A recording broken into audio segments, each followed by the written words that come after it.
This is an exclusive. Suzanne Emma, the wife of famous actor Emeka Ike, is speaking to the press for the first time in her life. Her husband has made heavy accusations that she has withheld his children from him, that she has crippled his businesses, that she has attacked his career, and insinuated that people are after his life. She reached out to me to tell her side of the story. Incidentally, a few weeks ago, I had confirmed Emeka as a guest, but couldn't schedule it because our season recordings were ending. Emeka was invited to talk to me and he agreed. Unfortunately, at the last minute, he had another engagement and he has said he will make it again. But today, we have an emotional roller coaster of a conversation with Suzanne, his ex-wife, and their son, their first son, Michael. Whatever you think of this story, it is going to shock you. It is going to shock you deeply.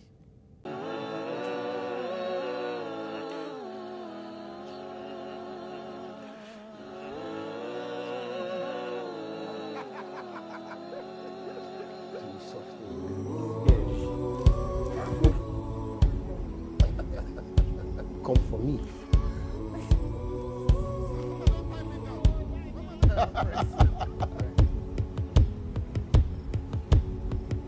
Thank you so much for joining me. Thank you very much. Yeah, these are not the best of times to be meeting, it seems.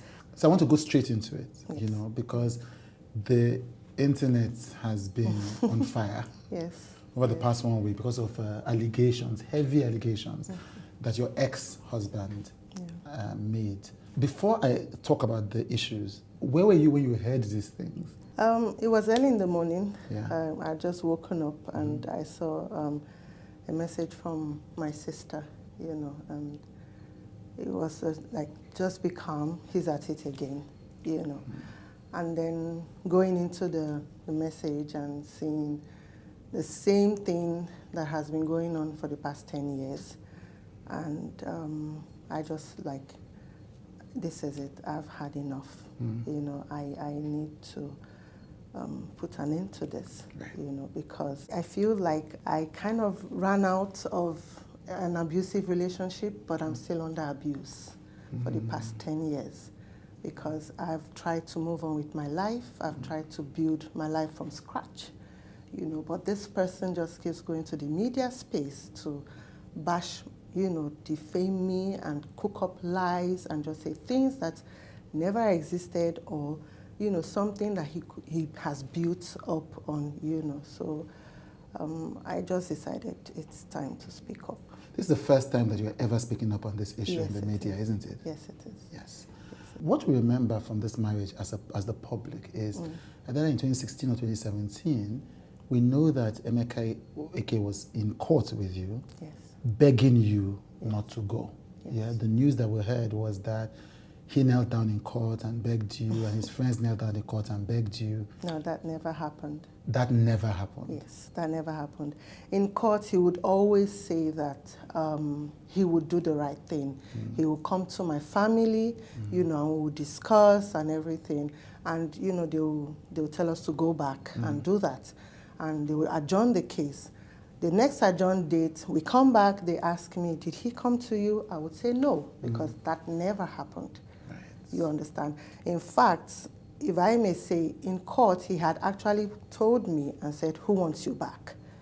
And I had pointed out to the judge, and the judge had said that he heard him.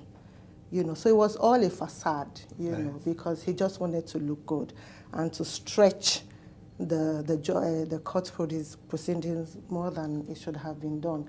There was never any day. His friends did reach out, you understand, but they were not in court. Nobody knelt down in court to beg me. So you say that you survived an abusive marriage, you know. Yeah. What do you mean exactly by that? Okay, so what was the abuse? It started off as verbal. It started off as mental torture. It started off as psychological. It started off as financial, you know, financial abuse because I was not allowed to work. You understand? He didn't allow you to work? He didn't allow me to work.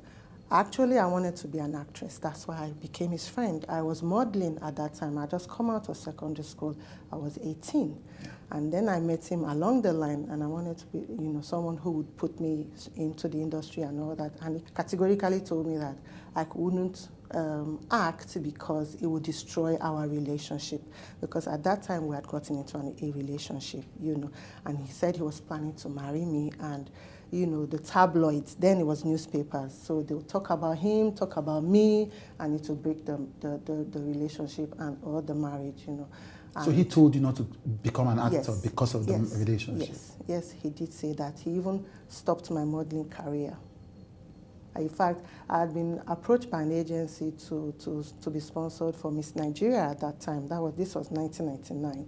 He also refused. He said he couldn't handle me crying if I don't win, things like that. And I had to go back to the agency to say my family didn't want me to do it. And then I went to my family and said the agency dropped me just because I didn't know what to say to them, because he was saying, no, that I won't do it. You met him when you were 18? Yes. You got married when you were 19? No, we didn't get married till I was, I think, 23. Going on 24. Right. I was already pregnant with our second child when we got married. In fact, I had to be the one to speak out, like, you need to do something because this is our second child. So I was already heavy, and I regret it. Why? Yeah, because even during the wedding, he came late from the state he was shooting at that time. They never blessed us. It was his older sister's husband who had stood in, and the wine changing and blessings and all that was done. All through, when we had collected the list from my uncle and given to him, and we were preparing on our side, and I was always calling him, oh, are you, in tune with your family on the list to get everything? His family came empty-handed. They didn't bring anything. Even his family would always laugh at me at my back and say I married myself. Wow. It was always a case of, oh, she wants to marry a star, and she has to work for it. And I did. I slaved for that family. Everything that they wanted to do, I was a designated driver. Everything that they wanted to do, I was the one who was always doing things for them. I was doing it on my side because of love, because this was my family. As long as, you are my friend or you are my husband's people, you are my family, because my mom was a single parent, you understand. I come from a very humble background, but not that humble, you understand, because my mom strived. She worked hard to take care of her kids, but she protected us. And she brought us in this very close-knit, very loving home that, we grew up in. And so I always felt like every family is like that, you understand. So the question is, somebody would wonder about is, why did you go ahead with the wedding despite all that disrespect?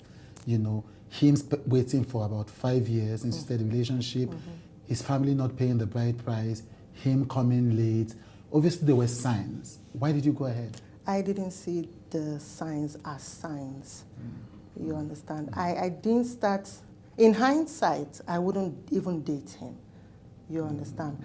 But then at that time, he was my first everything, first boyfriend. I just came out of secondary school. I just came out of not knowing, anything. I think it was when I got to be 24 that I started understanding that this is not right. This is not how I should be treated. I now started seeing that, I wouldn't accept some things, that kind of thing. And that's why I said I regretted, even doing that. Yeah. And it was until I was 28, 29, going into my 30s, I started fighting back. Right. And then it's now escalated from, verbal and all that, and then it became physical. Right. You understand? And then still, even with that, people would say, oh, it's a man's world, and I didn't think of myself, but until the last time that he did beat me up and I was almost paralyzed, that was when I decided that I need to go. But still, I stayed 2 more years after that, but... He beat you until you were almost paralyzed? Yes, he did. Yes, he did. We had gone out with the kids and we came back, and I was changing my daughter, and he saw, her nappy rash, and it was a bad nappy rash, and He was all over the place, angry and all that she'd been molested. And I said, how? This is nappy rash. And he was going on and shouting, who did I give his daughter to, this and that. And they need to check her and everything. And I tried to calm him down that this is nappy rash. I use Vaseline instead of powder. That's why it's so red, you know, that kind of thing. And he was going on, and I was like, okay. And at that point, I was getting upset, you know, like, you can't be doing this. And then I was like, okay, give me money, let me take her to the hospital, and let's get her checked. And then he hit me, you know. And at that point, I had like, you know, like, you can't keep beating me up, you know. And I held his hand. And so he just turned me over and hit me. And then he hit me at the back of my neck here. And that was it. I lost sensation to all my body parts. I went down on the floor. I couldn't feel my arms. I couldn't feel anything. And he kept hitting me. He kept hitting me. And I was shouting, Emeka, if you hit me one more time, I would die. I can't feel anything. I was only seeing the stars. So when he hits me, it goes poof.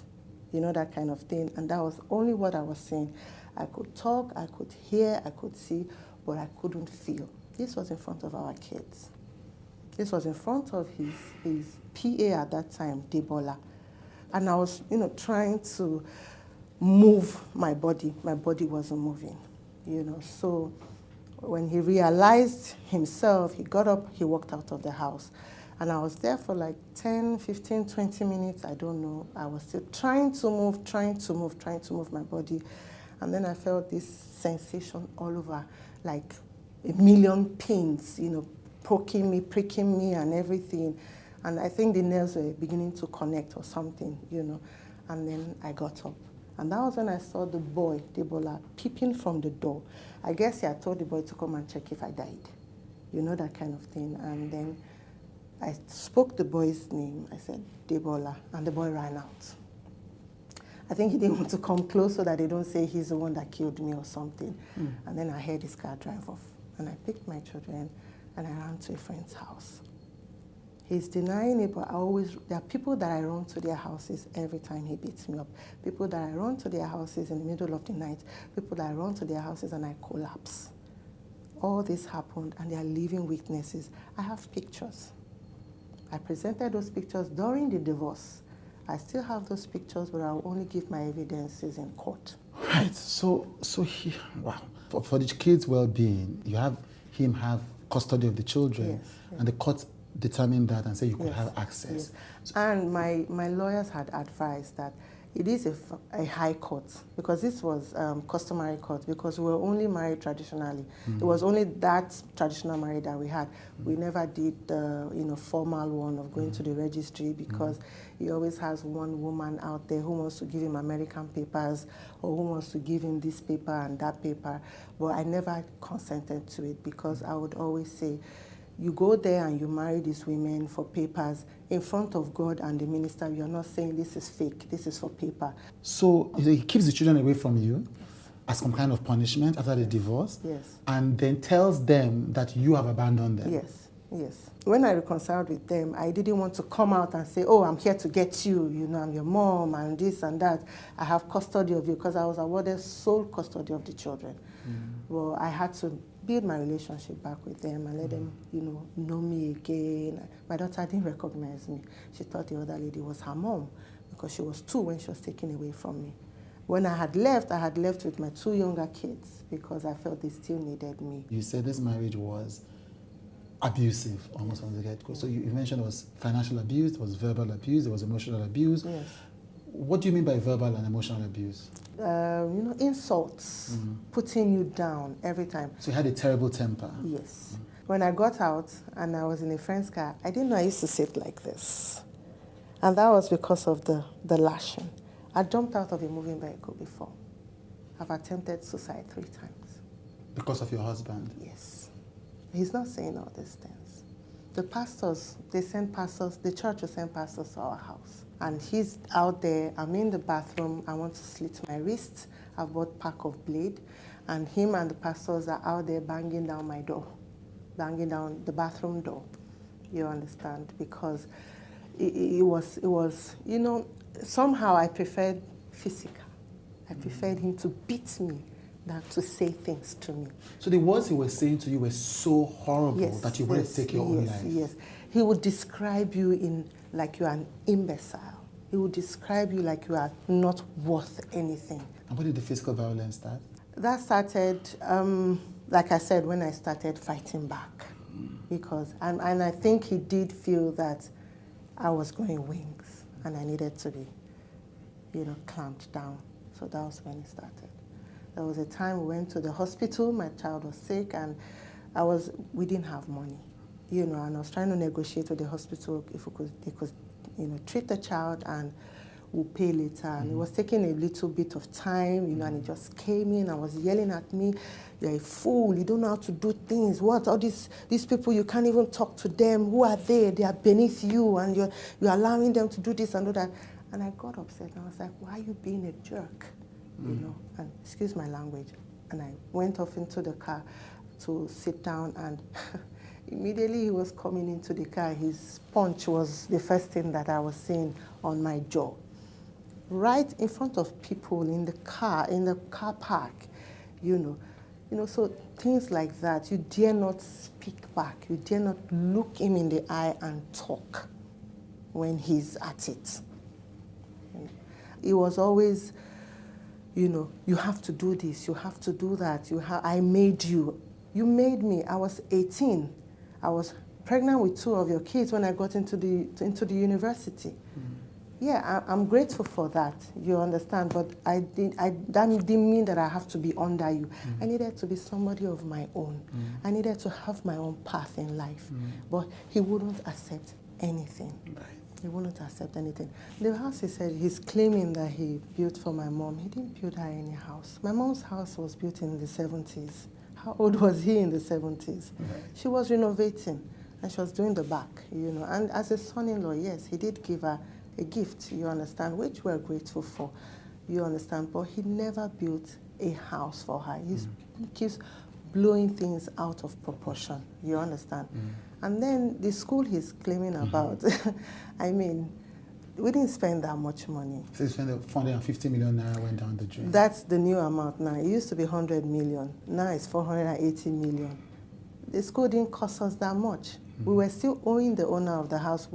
We had leased the building for 10 years because it wasn't really completed, and we're going to complete it and do other things and then make it suitable for a school and all that. But we didn't even complete the building, you understand.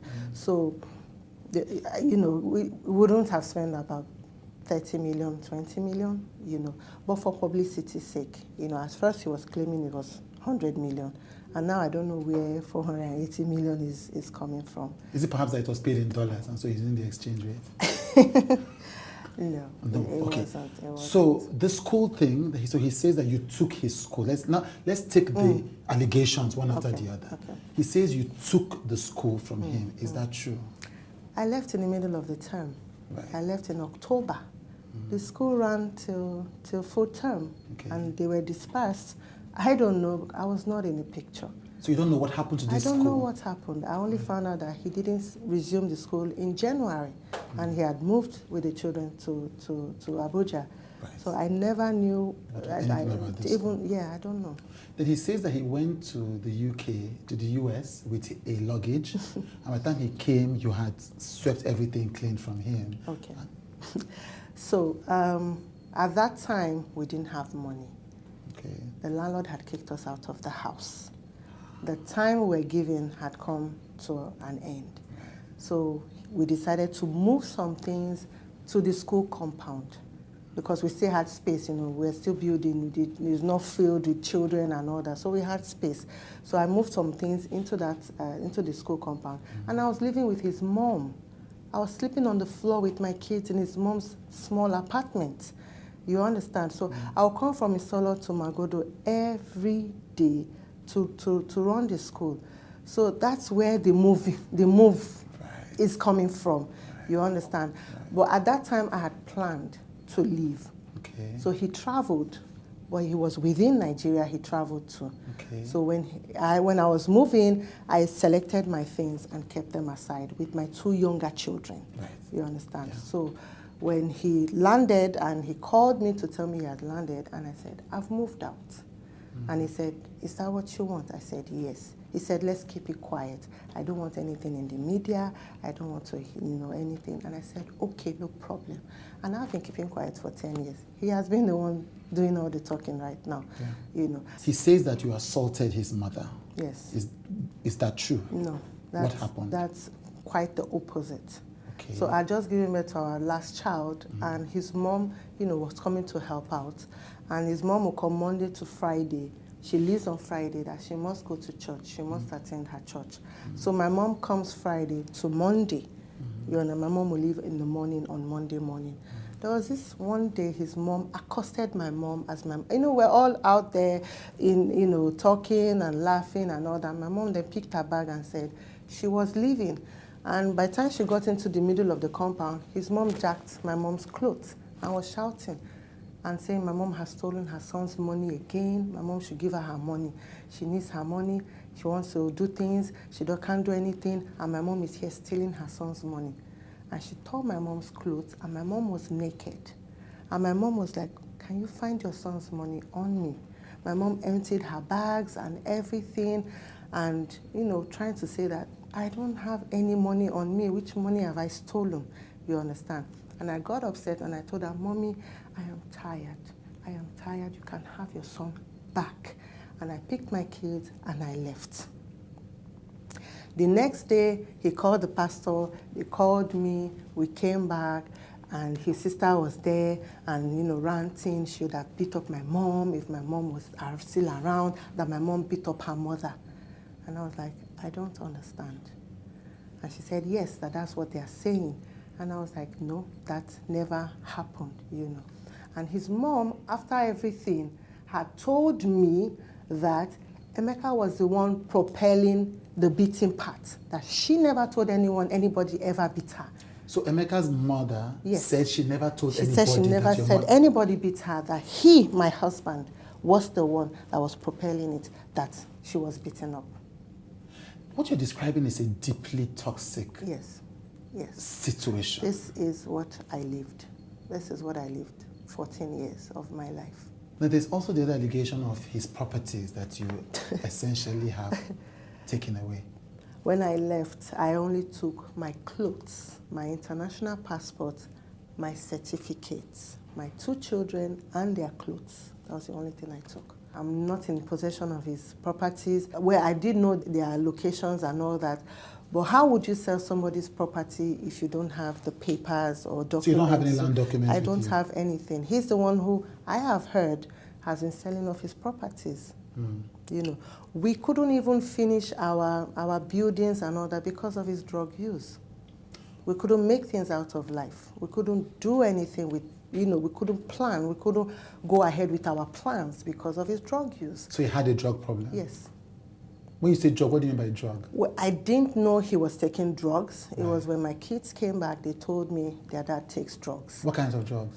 Meds, whatever. They said they found his paraphernalia, And that made me realize why money would finish, why we'll plan and say, okay, this money is coming in. We need to do this. We're going to do this. And all of a sudden, money is gone. You've just described him as a drug addict, essentially. Yes. Do you think the drugs that you've alleged contributed to this entire lack of peace? Yeah, he might have. I'm not a medical person, but I think he might have. Even when I found out that he used to smoke marijuana, I had kicked against it. What he said is what makes him sane. He said it's what calms him down. And he tried to make me understand that it's medicinal, it's, it's okay, and, he needs it. But I don't know. What made you keep coming back? This is a man who, you've described that he beats you in front of your children. He beats you in the car park in front of the hospital people. He called you stupid and dumb. His sister and his brother had attacked you. What made you keep coming back to that marriage? I don't know. Because, how do I put it? In hindsight, I think it's grooming. It's grooming. And he was threatening to kill me. This man almost poured hot cooking oil on me at the time. he will carry knife and he will be walking up and down the house. I'll just kill you and nobody will know. Nobody will find out. I'll just finish you off. And the day he carried the hot oil, if I did not howl, I had to howl and clap my hands. And then he dropped the hot oil and he walked out and he was still even bragging and everything. And I was on the phone with my sister crying and, you know, he just poured hot oil on me. And myself like, no, he's only bragging. He's only trying to, he won't do it. That was all I kept hearing. Speaking about friends, he said that some people were blackmailing you. That's why you broke up with him, or that's why you had the divorce. I don't know. I don't know anybody. I don't know any such. If he claims I took his properties, go to court. When my mother died, he arrested me. My mother was 2 weeks in the mortuary. I was in SAS, Ikeja, area F, Abi area H. No, after I had left, you understand. He said I absconded with his children and everything. It was the boss of the police who had told me that he can always arrest you.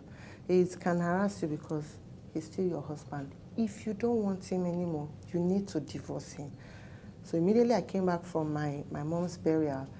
Then I went ahead with because he was arresting my friends. He was making sure that people run away from me. I lost people. People were scared. People didn't want to. Yes, nobody buried my mother with me. No friend. There was only 2 people because he scared everybody away. I buried my mom alone, and I'm her last born.